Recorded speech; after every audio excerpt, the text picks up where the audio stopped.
In this lecture video, I'm going to talk about investing today in order to retire tomorrow. So our objectives are to look at savings versus investing and to understand that your financial goals are going to change over your lifetime. Saving refers to setting money aside for some future use.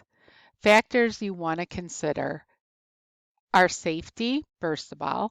Most financial institutions are insured by the federal government for up to $250,000 per account, and this coverage is provided by the FDIC. You want to consider convenience, the ability to get your money when you need it quickly and easily. And you want to consider liquidity.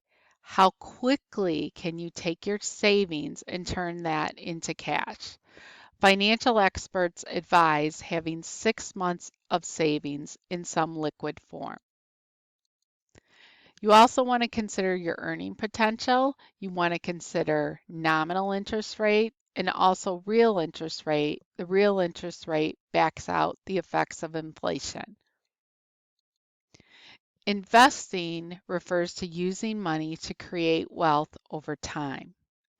Investing for retirement means you're setting money aside during your working years so that you can use that money when you're no longer working. There are employer rather sponsored investing plans. So the first one is a 401k, and that allows employees to have a percentage of their salary deducted from their paycheck each pay period, and that money is invested for retirement. A 403B plan is a similar plan, but this plan is specifically available to employees of public schools and nonprofit organizations. Most companies will contribute in an amount or an additional percentage to the employee contribution. So for example, for every dollar you put in, the company that you're working for may contribute 50 cents. So 50% on the dollar. An individual retirement account has tax advantages. So with a traditional IRA, this allows you to receive a tax deduction on your contributions, and that essentially reduces your taxable income. That money is not taxed until you start drawing out the money from the account, which you can do at age 59 and a half. A Roth IRA, in contrast, allows your money to grow tax-free. However, contributions are not tax deductible. People that are self-employed may have some other options for saving for retirement. There are one participant 401ks, as well as something called a simplified employee pension.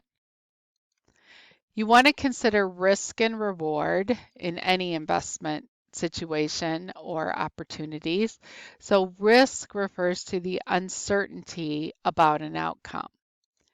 And you want to consider what your risk tolerance would be. So that's a measure of how much risk you would want to take on. And finally, financial timelines refer to the series of goals in chronological order. So your financial goals are going to change very much throughout your lifetime. And it's really important that you set goals and you review those goals frequently. And at some point, you'll want to sit down with a financial advisor. Some employees or employers rather have access to such services, but to make sure that you're on track to reach your goals, both your short-term goals as well as your long-term goals. So our takeaways today are to make sure you understand the difference between saving and investing and that both will be a part of your financial plan. It's important to make smart investment choices and to educate yourself about the options available to you to make your money grow over time.